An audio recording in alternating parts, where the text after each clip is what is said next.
Yeah, the Winnie the Pooh was first read to me in the primary school, and that's where I first encountered the stories. The wonderful story of the footprints, which get more and more as they go around the copse, was the first Winnie the Pooh I'd ever heard. And more recently, in recent years, but still actually quite a long time ago, I heard the Alan Bennett version of reading the Winnie the Pooh. I can't remember what the tape is called, but it's something like that, the Winnie the Pooh stories, or probably House at Pooh Corner, and that is the way which I just think there's something magic about that version of the book, you know, and I just love those stories. I love the sort of peace and the depth, and life is just so like it should be in those books, you know. And they're still my favourite stories. And the other book which I always quote is Treasure Island, which I just think is so perfect. It scares the light out of me. All that business with Blind Pew and the black spot. Oh dear me. But it's got a hero as a young man, and such characters, and just a great story, you know. Hard to beat that. I probably didn't read them as a young child. They were read to me as a young child in school, and and both those books were books which were read to me. We didn't have many books. What we had was storytellers, you know, and everybody seemed to tell stories. My mother told stories, and at school the teachers told stories.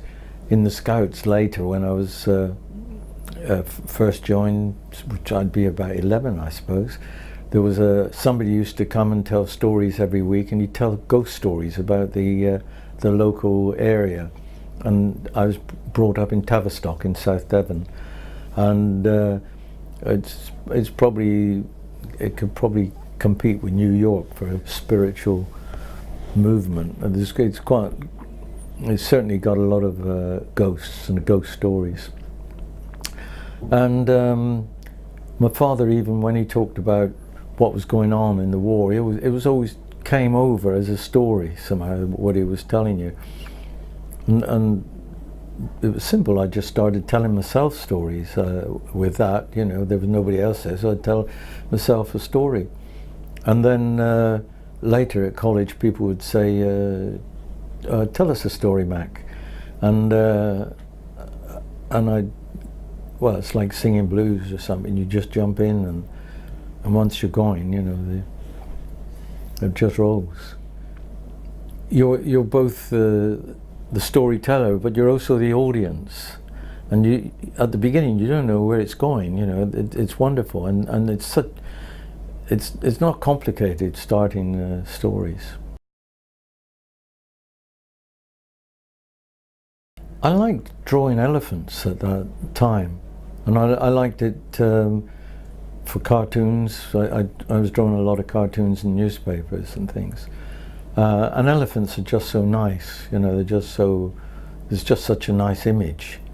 And I was painting, and my paintings were often squared up. I was very influenced by Paul Klee. The drawings as well, that fine line which bites, you know. And influenced by his thinking a bit, you know, in the sort of attitude to drawing. You know, he says drawing is taking a line for a walk.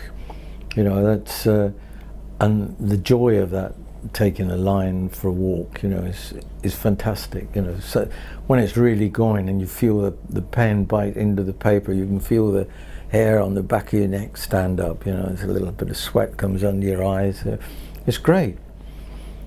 And so I was drawing elephants anyway, and I'm painting often squared paintings. And then one day, for some reason or other, I squared up an elephant and drew, put the colours on the elephant. After the elephant was there, the name came. Elmer seemed to be the right kind of name. And after the name, the story came. So people say, you know, do you draw the pictures first, or does the story, or what comes first? And there's no rules. Sometimes it's the story, and sometimes it's the image. And with Elmer's case, the image was there before the story. For me, I was just writing a story. But what was important in the story was the fact that they recognized Elmer before the rain came and washed down the colours. His character was not dependent on his colours. You know, he was Elmer. They knew it was Elmer, even though he didn't look like Elmer.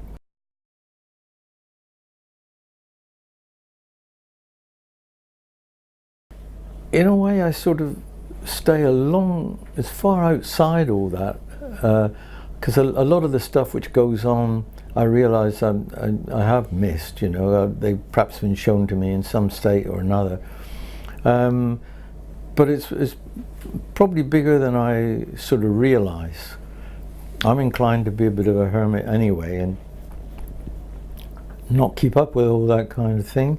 But yeah, when somebody says, well, it's in 64 countries, it's great, because all those children reading and I hope liking the same story, and then later they learn to be different. You know, you have to be taught to be different, apparently.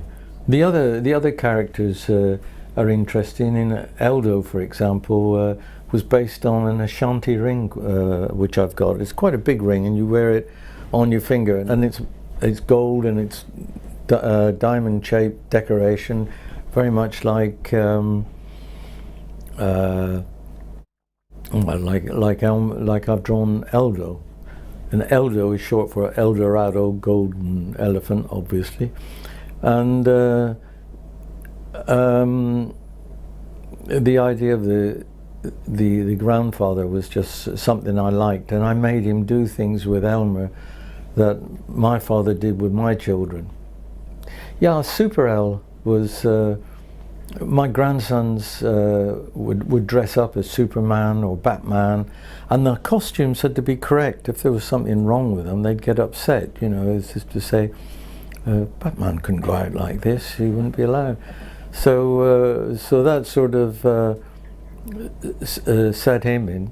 Aunt Zelda, Will was the only one, oh no, there's Rose as well, who's not used in alliteration, but Zelda, with the L in the middle, was based a lot on my mother, because she was very, she'd got deaf, and so you'd say something to her, you know, as is Mrs.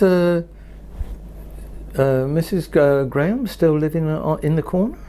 Because you'd seen something or other, and she'd say, no, don't let's go there today, dear, you know, I'm tired of that place. What did she hear? And she'd see my face and she'd say, all right, what did you say? And but I thought, yeah, I guess a lot of children with older people and deafness are used to that. And the colours as Zelda, the colours that my mother would wear a lot, that blue and violet. And she was called Violet, in fact. And Rose, I think she came because I'd written the poem, I think, which is at the beginning of that thing. What is it? There once was an elephant named Rose who blushed from her head to her toes. I think it's that one which is quoted in the beginning of the book. I'd written that, I think, and then the story came afterwards. Also, the idea, it's quite nice how you can accept one. When Rose was on her own, you know, there was no sort of problem. But then later, well, there's still no problem in the book, because I don't like problems like that.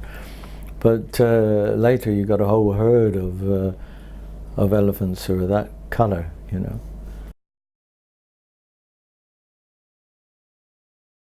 You know, it's just something which is a bit special.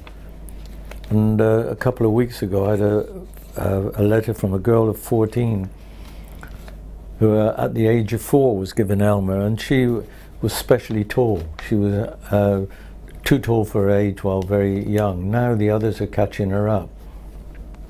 But she said she was different, and but it was only Elmer that saved her, you know. And Elmer was, in the end, she says, if I'm feeling down, I get out Elmer. She says, Elmer